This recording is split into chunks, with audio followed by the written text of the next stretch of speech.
Welcome to The Last Room. I'm your host, Charlé Moore. You're following the Last Dance documentary from ESPN, and we today have a special guest. Her name is Ashley Robinson, and that's Ashley without the E. Ashley is a multimedia storyteller who produces short and long-form video. She's also the director of original production of Players Tribune. I know Ashley, we go back from ESPN days, and she's also a former Division I student athlete. Let's get right into it. How are you enjoying the documentary? I can't lie to you. This shit is good. It's really, really good. Like, I was hesitant at first because for a while they've been pumping how they had all this behind-the-scenes access from his last season. Or not the last season, but you know, that 98 season with the Bulls. And it was one of those things where like the hype was so heavy, you didn't want it to let us down. And just the way they're bouncing back and forth between that last dance and, you know, the early years with the Bulls, it's every Sunday, I think you pulling up your seat at like 8:45 and you waiting for 9 o'clock to hit so you can just like run through everything. Man, I'm with you. Like, I watched today earlier, I just watched all the previous episodes just so I can say that's how hyped I am about it. Tell me today's, though, starting with today's part, 5, I think we're on now. How do you feel about how it started off, or what was something that stood out to you? What stood out to me from episode 5? It's really kind of hard not to talk about Kobe. Like, I think like, definitely on your I mean, you have to represent. Shout out to Blue the Great. He designed the hoodie. But it's just like, you know, I didn't know Kobe was going to be in it until today, early, when I started seeing people like put all their stuff on social media about it. And so I was like, oh snap. And then it just feels like we're never going to get over this. You know what I mean? It's like always something's going to happen. It's just going to make you feel like super sad about Kobe. And like the whole time leading up to tonight, I was like, I'm not ready for however they're going to include Kobe in it. I'm not ready for it. So, but as a producer, I thought it was completely brilliant just to like, they start you off with like a huge nap break. Basically, they just dive you into the All-Star, all this behind the scenes footage, MJ talking shit about Kobe, all this stuff. It's like stuff that you dream to see. You know what I mean? So they start you off, they hook you with that, and then Kobe's like saying all his stuff, and you just like, I can't. And then they go into the shoes. Yeah. That's, you know what I mean? Like, it stood out to me is when they got into the shoes and the endorsement and learning that Jordan wasn't even a fan of Nike like that. So, Adidas, Reebok, all them shoe companies that said they weren't ready for no shoe, right, they probably kicking themselves in the ass right now, because if I was on that staff, I'd be like, we gonna get ready. We just gonna lie. They're not on the staff no more. I know, but can you imagine during that time? Like, I mean, I guess you don't know he's gonna be Michael Jordan, but well, I think you knew. If you followed those North Carolina days, you that's knew. What I'm saying. Yeah, so. Don't you think if you were in them rooms right now and they're like, we're not ready for a shoe, tell them not to come here, wouldn't you be in there be like, we need to pretend or get ready for this shoe? You brought up Kobe Bryant, and I was curious to know, how do you feel about people saying Kobe was the heir, or Kobe was, you know, what do you place Kobe in ranks with Michael Jordan? I mean, I hate comparing them, to be honest with you, just because it's like, I don't think Kobe shied away from the fact that like everything he did, he was trying to emulate Jordan. You know what I mean? So like, I feel like if you're Jordan, your goal is to create the blueprint and hope someone can come close. And if they don't come close, you still you. And if they kind of drive up real nice and close to it like Kobe did, like I think Kobe kind of drove up real close to it. He came up real close to it, but it's a different time. It's a different era. Like social media is a whole different thing, just the way the game is played to where Kobe walked out at and where MJ walked out. I don't think there's no comparison in my book. Like I think MJ will always be the GOAT in terms of he kind of just laid this foundation that no one has ever been able to like recreate and take beyond that. Like Kobe kind of just emulated him, you know what I mean? But I don't ever think he surpassed him. Oh, okay. Yeah, I would have to agree with you on that. One of the things that stood out to me in my childhood was when I heard Michael Jordan actually credit Penny as his the one that he thought was going to follow him as far as the throne, but Penny got hurt. I do think that Kobe came close thus far. I haven't seen LeBron or D Wade or anybody else come, as close as Kobe has to Jordan. But I agree with you. I think Jordan is like the blueprint, and there has been no one else yet to either follow that blueprint as close as Kobe or to surpass it. So it's good to know. So when you were growing up, and you grew up in Minnesota, right? Yep. What was it like from that outside perspective, looking at another Midwestern state in NBA team? Like, how did were you like a Timberwolves fan, or how did you feel during that time growing up? Yeah, so my family is very basketball heavy. Like, my dad played college ball. Like, I have an older brother and he played ball. So, and my mom like loves sports. She didn't play, but like she loves it. So it was always on in the house. And it honestly, it really wasn't like there was no other comparison. Like, my dad was like, Michael Jordan is the best. The Bulls were always on because we still got WGN, you know what I mean? So like the Bulls were always on. And it wasn't until I feel like Garnett showed up for the Timberwolves, but like our whole household just became T-Wolves fans. And we're like, all right, we're riding and dying for the city now. But up until then, it was just like the Bulls are it. And I remember my mom and dad actually like having arguments because my mom was a big Magic Johnson fan. And like she had this Magic Johnson like coffee mug, and like she had Lakers jerseys and all this stuff. And my dad's like a purist with basketball. Like, he's a coach and all that stuff. So he's like, no, there's no one that comes close to the Bulls. There's no one that comes close to Michael Jordan. So I can't imagine that series where when MJ beat Magic, like what that was like. I was too young to remember how that shook down with my parents. But I mean, MJ was always on in the house. And then when Garnett came around, it was just lights out. We were all T-Wolves fans after that. Right. Okay. So have they mended that? Like, are they still like Magic? How did they, reconcile? Right. I think they agree to disagree. But like the thing my dad, like the woman's always right. So like my dad will end the argument, not necessarily always, right? So he'll end the argument, not necessarily by bowing down, but he'll just be like, they're different positions. Stuff is fine. So that's kind of how it just ended. So but if you ask them right now, my mom would just go on a tear about Magic Johnson. We can't even. I can understand that. My dad, he was a Magic Johnson fan. Actually, before Penny, that's what he said. Before Penny, there was Magic, but I was like, no. You're like, all I know is Penny. Exactly. Well, so. What about your brother? You said your brother played basketball. How did he? What was his take, or how was he just Timberwolves, or how did he feel about the Bulls before the Timberwolves got Kevin Garnett?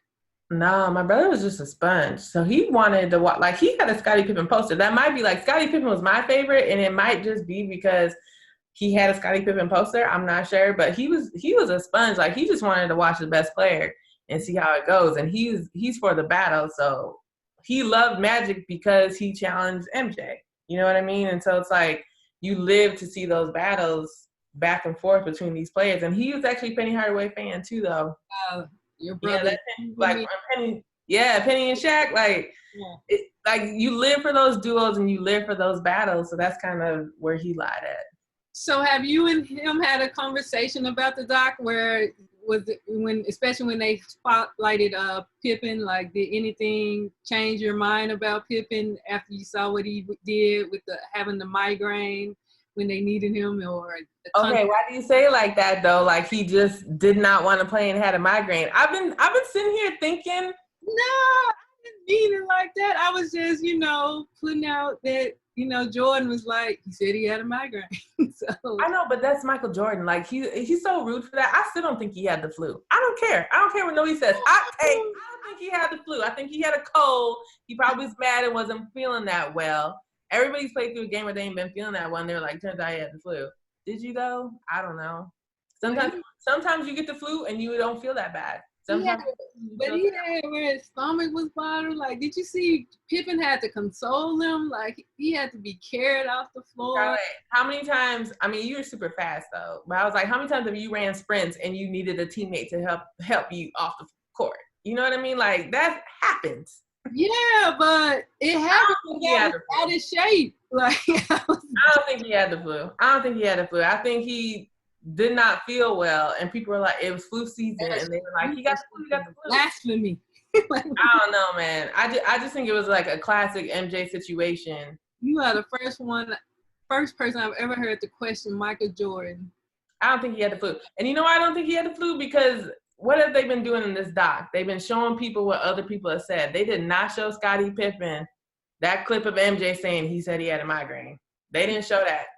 And for as close as Pip and MJ are, for him to say it like that, I was like, now you're just trying to start shit because you played your flu game, killed it, and Scottie can play through a migraine. But I've heard people go blind when they have migraines. Like, no wonder my guy was missing. I mean, look, I still have to give Pippen all the credit because without Pippen, there would be no 6 championships. So I'm not saying that, but maybe it would have been 7 had he stepped up and not been. Maybe that migraine came from that contract. That's what I'm saying. Listen, they did him dirty, but I feel like if people want to go that route, MJ could have probably said something to get the man his money though too. But MJ was underpaid. Like, I don't think MJ had that type of pull in that type of direction because he couldn't even get himself paid like that. He couldn't even get Phil paid. You see, Phil was like... Yeah, but at least he was threatening to leave. You said what? At least he was threatening to leave. He kept on saying, if Phil Jackson ain't here, I ain't here. He didn't say about Scottie. But he going to be mad when he not playing and stuff like... Scottie had a contract. He knew Scottie was going to be there. We mentioned earlier, we were talking about the documentary, and it's pretty much like Michael Jordan and the Temptations. What do you think about David Ruffin? Yeah. So what do you think about them not really focusing on the other players, though? Like, is that a good way to tell this story? Or how do you think overall as a producer about the production of it? Like, where are we going with it? Because we only even have the players talking about Jordan. I actually think they're doing a really good job. I feel like they're kind of pinpointing other players outside of Jordan, like in certain episodes. Like, I think episode 2, they talked about Pip. Episode, 3 or 4, they brought in Rodman. You know what I mean? So they're taking their moments to highlight the other players. But at the end of the day, people just want to know MJ. You know what I mean? Like, I'm really not mad about it because I didn't expect it to be as much of an MJ doc as what it is now. Like, I think they're doing a good job of, like, giving insight to him and, like, covering everything throughout his career. Also highlighting the key people, like, not just random people, like people that he's clearly not winning a championship or ring after ring without these certain people. But then they're also like kind of going back and just giving like the oral history of the Bulls in the 90s too. So I actually think the way they're playing with the timing, they're doing a really good job of doing the whole flashback and not getting you too confused on where you're at. Going back to last week, I enjoyed the Rodman's stories and tales, and enjoyed hearing a little bit about Pippen. I'm also liking to see that, you know, they got like Steve Kerr and, you know, the real quiet role players, BJ Armstrong and them to give their input. But it just seems like every time they're giving their input, it's about what Jordan did. They brought up Jordan's gambling addiction and just the whole story about that. Were you surprised that they mentioned that, or how did you feel about them bringing it into this documentary? I was surprised Jordan let them mention it. But then also, if you talk to anybody that knows Michael Jordan, has spent time with him, he gambles to this day. That's his favorite thing. It made me Google his net worth. and then I found out, I said, no wonder he gambles. The man got money to lose. You know what I'm saying? That's why people gamble, because you got money to lose. And I was like, no wonder it's not seen as an addiction or he's starving or getting beat up, because the man got money. That's true. You know what I'm saying? So I'm like, I guess that's why he doesn't see it as a problem, because like you said, he got money to cover his habit. So yeah. Exactly. Do you think that it plays into the part of his competitive drive, though? Do you think that's something tied into that being nature? Because they say he's always competitive in everything he do. Do you think that gambling feeds that? I mean, yes and no. Yes and no. Because I think most people don't gamble because you have that like inner voice that's like, this is your money. What are you doing type thing. And I'd like to say that like because of his, fortune that he does not have that, but I don't think so. I think they're very two separate things. And that, to be honest with you, that whole part in the episode 6, I was like, you start comparing it to the things that people that have had the platform that he has had. You start comparing that to them and like the mistakes that they have made, and you try to compare how bad it is or how wrong it is, and it just leads back to that old argument of like, you really shouldn't be putting these athletes on a pedestal. I don't care who you are. At the end of the day, you shouldn't be putting them on a pedestal. And it really even should be a conversation. Like, what you do in your private time is really none of my business. I just feel like I have a right to know because I admire how well you play basketball. And then I want to admire you more as a person. But I mean, I hate to say it like that because it's like, it's apples to apples and you got to, take the bad with the good. But I think that is a valid point, and I'm glad you bring that up and say that, because you're right. I think in general we need to quit putting people period on pedestals. Right. And I thought it was funny that they basically said that was probably why he wanted to get out the league quicker, because he was like, I'm getting too much attention on shit that I want to do outside of basketball. Right. And it's bringing me down. He was like, I don't want to deal with this anymore. Can you imagine if like that happened 5 years before his prime and he was like, I don't have to deal with this anymore. And because of like the media's pressure to get to know you and highlight everything you do outside the court, and then we didn't get to see Michael Jordan in his prime. Can you imagine? But they wouldn't have been paying attention to him. That's the point. Like no, but if he was just like, I'm done because y'all doing too much. And he just retired early. Oh, but I thought, that's what I'm saying. But if it was before his prime, they wouldn't have been giving him that attention, which is the problem. Because to your point, again, as we giving him this attention because we are putting him on this pedestal, like his documentary is. So I think you're definitely valid to bring that up. And again, then we want to judge people of what they choose to do with their own personal lives, and that to, like you're saying, that's not our place. I know, right? But at the same time, I want to see him golfing. I want to see him betting at the same time. So like, not all that extra stuff. Like, I think we should be able to see it because those are public things. I just don't think it's our place to judge it. Like, if he gambling while he's golfing, that's on him. But we can be saying, oh, that's wrong. Like he said, he wasn't doing anything illegal. Who's that responsibility? Like, what, as a producer, like, how do that narrative change? Like, what do we do to get that focus to be on what it should be about? Or what do you do as a producer? Because I've seen your work, I've seen your podcast, your stories, and you're not focusing on things that are like, minuscule or things that are just, Right. Well, that's probably the reason why I'm a little surprised at how well ESPN is doing with this documentary, because like your role as producer is to get across the message that your subject wants to get across.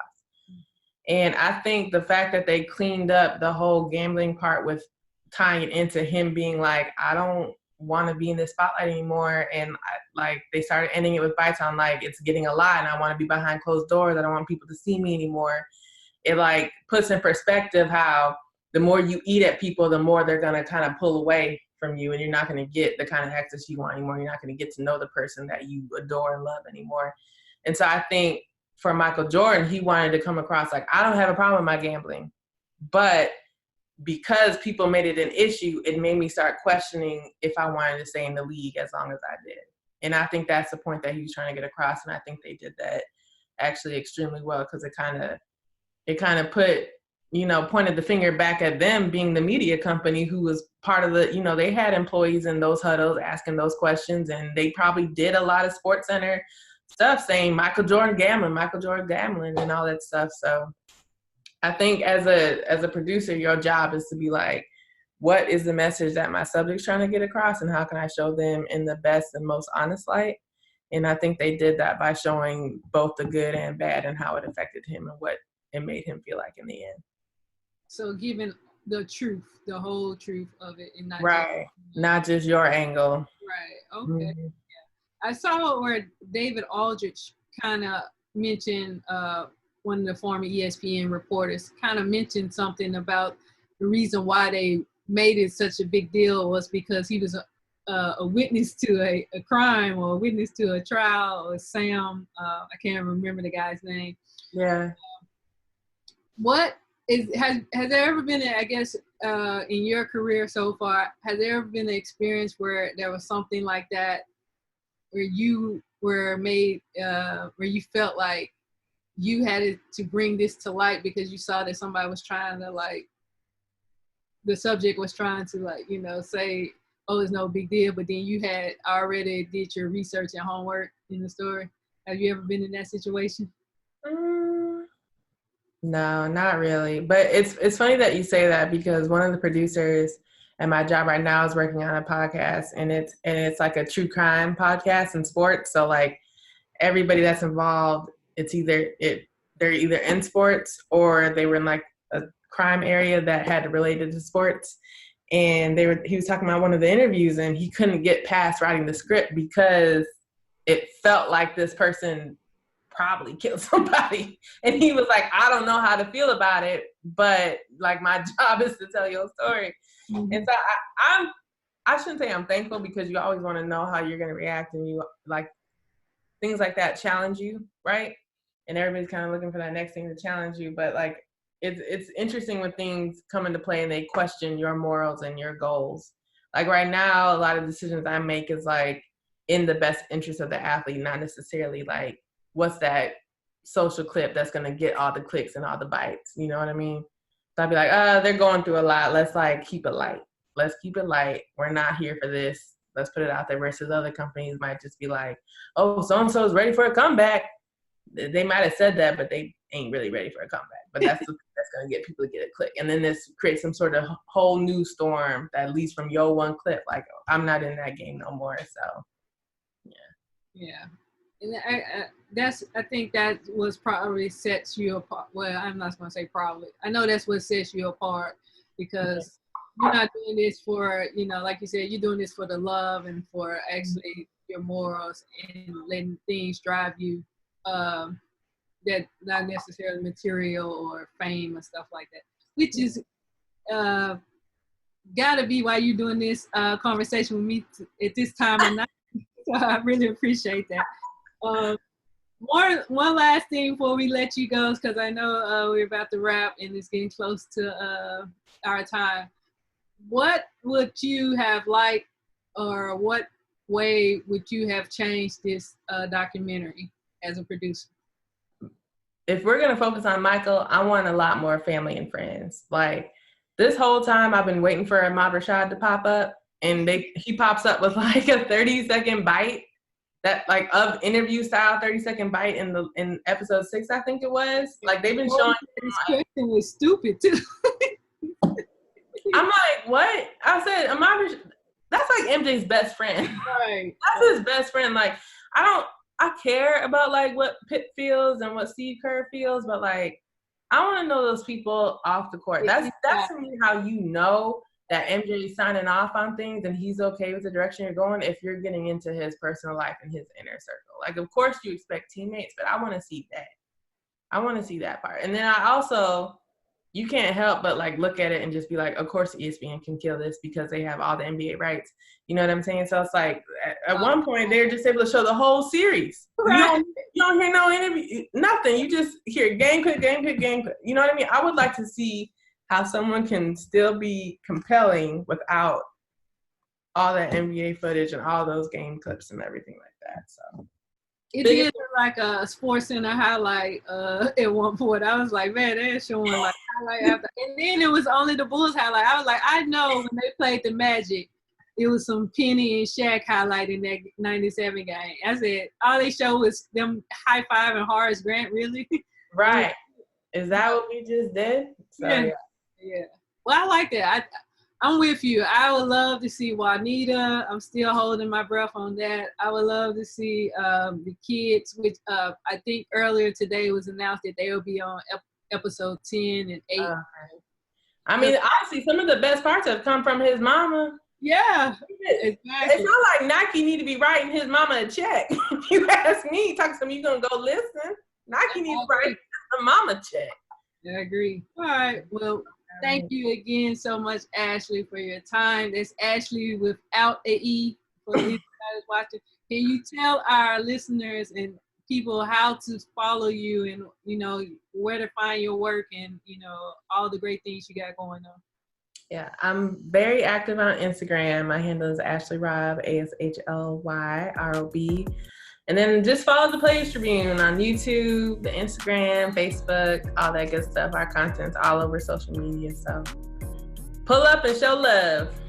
All right. So you heard it here first. That's my girl, Ashley. I thank you again. And you guys stay tuned to next week when we come back with The Last Dance for their next 7 and 8 episodes on The Last Room. And I'm your host, Charlé Moore, and we just thank you for staying tuned with us tonight.